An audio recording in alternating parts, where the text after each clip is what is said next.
Hello again and welcome back to another one. And today we have a couple of topics to cover from one that sparked heated debates after Lil Wayne revealed his top 5 rappers, and after the clip went viral on social media, it was on, and Wayne got hit with a couple of friendly fires over this, and we'll get to more on this in a bit. Today we also have more from Joe Budden when it comes to his stance all through the battle between Drake and Kendrick Lamar, and he has finally addressed the question of bias since this started, and as you'd see, he started well. But Joe can't help himself sometimes, and he had to ruin it by still trying to pretend that this wasn't personal. And fans have reacted accordingly, and we'll get to more on this in a bit. And speaking on this battle, comedian and actor Keke Palmer is struggling to understand some of Kendrick Lamar's lyrics are not like us, and school was in session, along with a blasting session. More on this in a moment, and we also got word from XXXtentacion's dad, who sent a heartfelt message to Kendrick Lamar a few hours ago, and the timing of this is quite interesting, seeing as XXXtentacion had issues with Drake at one point, and there is even some wild rumors out there, and now Kendrick Lamar has pretty much handled the Drake problem, at least as of right now. And today we also have more links to Eminem that takes us back to a hilarious exchange on Twitter that's got fans rolling, all while Eminem is pacing for another all-time record on Spotify. And this is all thanks to the success of Houdini, and 50 Cent is somewhere chuckling right now, seeing as during a chat between Vlad and academics, they spoke about the chances of Diddy getting indicted. More on this later. And before we dive in, King Crooked and Joel Ortiz just dropped a project a few hours ago, Tapestry, and King Crooked shared some details about it a few hours ago.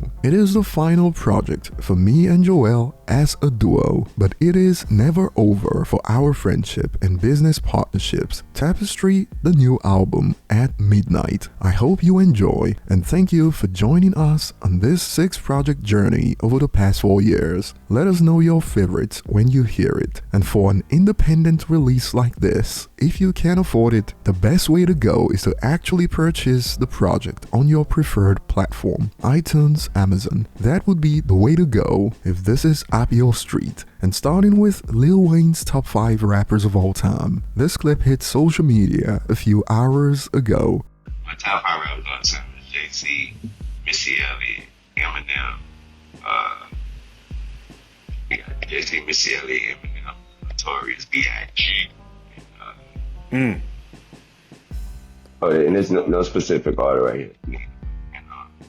And since the death of Slim Shady is just around the corner, we got reactions like, I pray every day that Wayne is featured on M's new album, because every collab they had was literally masterful. However, Nicki Minaj fans aren't having it. They came for his neck. That's why his albums can't even sell 100,000 units first week. And this is a wild statement to make about Wayne, since his last studio album literally moved 139,000 first week, and they kept going. Missy Elliott, please, lyrically nor visually should she be in anyone's top 5. That rapper hopped around and gagged y'all in a trash bag, and y'all haven't shut the F up since. But Missy shouldn't come as a surprise from Lil Wayne, and school was in session. Wayne has always said Missy is one of his all-time favorites. He has picked Nicki over Drake in plenty of scenarios. Everything ain't a diss, and he is able to state his own opinions. He has literally just said this year that she's the YMCMB artist over Drake. So relax in the comments.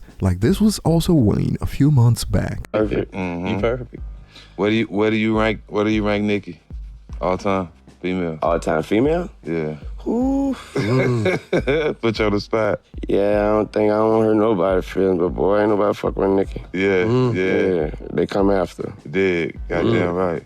But perhaps there is something that we don't know, as some have concluded him and Drake really don't F with her no more. They never have her on their projects either. But what are your thoughts on Wayne's top 5? And moving on, Joe Budden recently addressed the conversation about how he's been biased from the start. when it comes to Kendrick versus Drake, and it is quite hilarious how he started well when he addressed this on the podcast but stumbled along the way. Check out a snippet from the pod. You have a little bias to seeing Drake get his ass kicked a little bit.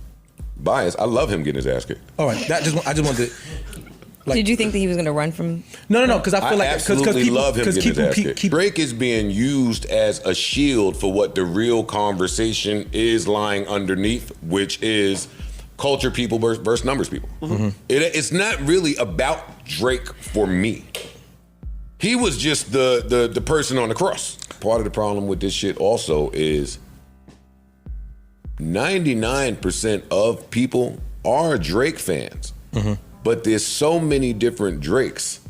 Which one are you a fan of? Good point. I'm just not a fan of the Drake that Kendrick mutilated. Gotcha.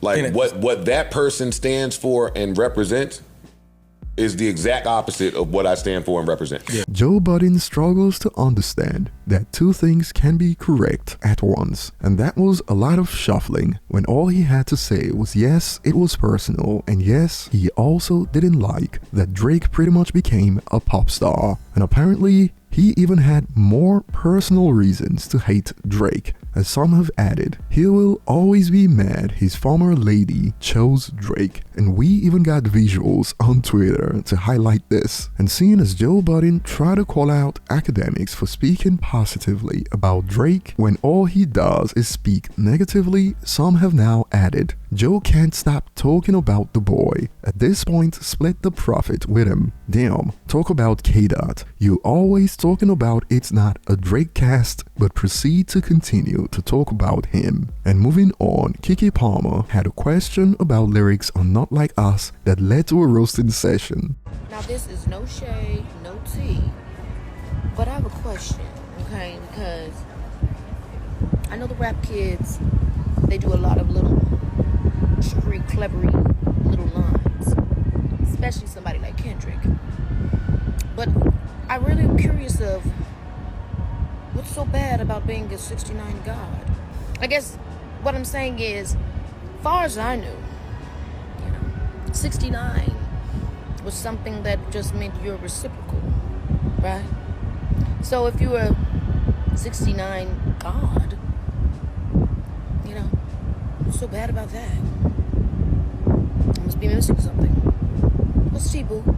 As some concluded, turn on your phone just to admit you're not like us, and school was in session. For the slow ones, 6ix9ine the rapper was a PDF file, so when Kendrick says 6ix9ine God, he is referring to him, calling Drake one, and Drake calls himself the sixth God. Then he said, hey, hey, hey, run for your life. That's a Fat Albert character by Cosby, and Cosby was an alleged offender. When he says, now slide this way, was a R. Kelly reference to Step in the Name of Love song. R. Kelly was also a PDF file.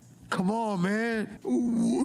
And remember, the 6ix9ine position is on brand with a freaky bum dude or fan, like Kendrick would say about Drake. And seeing as Kendrick Lamar in the past promoted XXXtentacion's music when he dropped his first project 17, and Kendrick also threatened to take his music off Spotify when they wanted to take down XXX's music under the retracted hateful conduct policy back in 2018, XXXtentacion's dad shared a heartfelt message to Kendrick Lamar a few hours ago. Check it out. Special big up, shout out goes to Kendrick Lamar. Yeah, powerful king, powerful. My name is Dwayne Onfroy, father of rapper known as XXXtentacion. I just want to say, first of all, thank you for giving my son a platform when he was an unknown artist on his first single. You gave him a shout out when his album was released. You stepped up to the plate for him when a lot of people just stood by and stood back, and Spotify had him under pressure and wasn't even attempting to play his songs. Really, King. I've always respected you for that. Always. California was my home. Still love Cali. You understand? Kendrick Lamar, Salute, salute, salute. Really out. Much respect, brother.